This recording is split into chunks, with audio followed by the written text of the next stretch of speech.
watching Maine Biz Sunday, Maine's business news source. Welcome back. In business, when the going gets tough, the tough get innovative.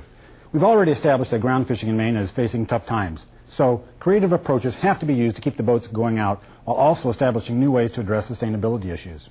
Here today to discuss permit banking and other innovative approaches to helping the ailing ground fishing industry in Maine are Robin Alden, Executive Director of the Penobscot East Resource Center, and George Lapointe, Commissioner of the Maine Department of Marine Resources. Welcome. Thank you for coming. Appreciate you being here. We had a good first segment today where we talked about the community-supported fisheries program in Port Clyde and the co-op there. So we want to talk some more about some of the innovative approaches. But first, I want to set the context a little bit for our viewers about ground fishing in Maine, what that industry really looks like. First of all, it looks like the preliminary 2008 Maine commercial landings value data shows that approximately 68% of all of the fish landings in Maine are lobsters, and really only about 3% of the fishing industry are ground fish and 2% herring, and of course all the others make up the rest of the fishery. So it's primarily a lobster fishing-based fishing economy with the ground fish about 3%. So it's that smaller piece of the pie that we're going to be talking about today. The Portland Press Herald reported in April that according to state figures and the Portland Fish Exchange, quote, the number of boats landing ground fish in Maine has dropped from 350 to 70 in the past 15 years amid declining catches and increased regulation. So my question to you two, and a couple of experts, you really are in this matter, is that an accurate picture, and where are we with, what's the ground fishing industry? Characterize it for us. What would it be like? Well, it's pretty accurate. I mean, you can quibble about the numbers to a small degree. So there's 70 boats actually doing this industry now? In Maine. Okay, that's what I mean. Yeah. Okay. We've had increasing regulation with the Magnuson Act becoming that's the federal law that governs fisheries becoming increasingly restrictive. We've had a better understanding of what recovery means in groundfish broadly. And one of the other big things we've had is there's been a shift in boats towards the western, towards Massachusetts. Mm-hmm. And so that is pretty accurate. One question I want to ask you too about the impact of global or climate change. I shouldn't say global warming, climate change. The National Oceanic and Atmospheric Administration's 2009 Ecosystem Status Report found that the fish populations from Maine to North Carolina have changed over the last 40 years, affected by changing water temperatures, fishing pressures, and coastal development. So, is climate change a part of this issue, part of this formula, and how much is that part of the problem? It's absolutely part of the issue. Can you put an exact figure on that? No. All we can do, and all they can really do, is look at trends. As seawater temperatures rise, we'll have species that have the southern extent of the range here, like salmon and northern shrimp, move north. And we'll have species that are at the northern end of the range, move closer to here. So right now, a mid-Atlantic species, summer flounder, just goes to the bottom end of George's Bank. In 50 years or 100 years, it might be, a dominant species on George's Bank. We don't know that. Yeah. What's your take, Robin?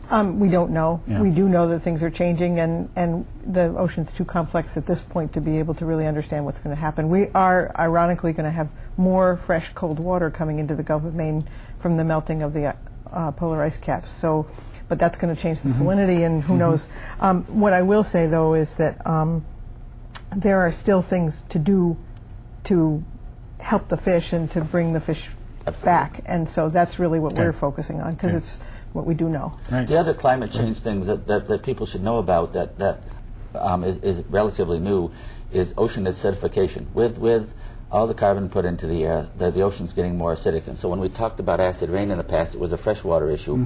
It is becoming more understood as a saltwater issue as well. Interesting. And that's likely to affect the larval or juvenile early stages of fish when they're planktonic. So I need to ask you to come back when we talk about cap and trade and the regional emissions and stuff, right? Sure. Very seriously. Wow, it's all interesting. It's Very really linked. seriously. Okay, good. Yeah. One of the things I want to talk about, I want to get into the permit banking thing, because that's one of those innovative approaches being applied to try to keep this thing alive.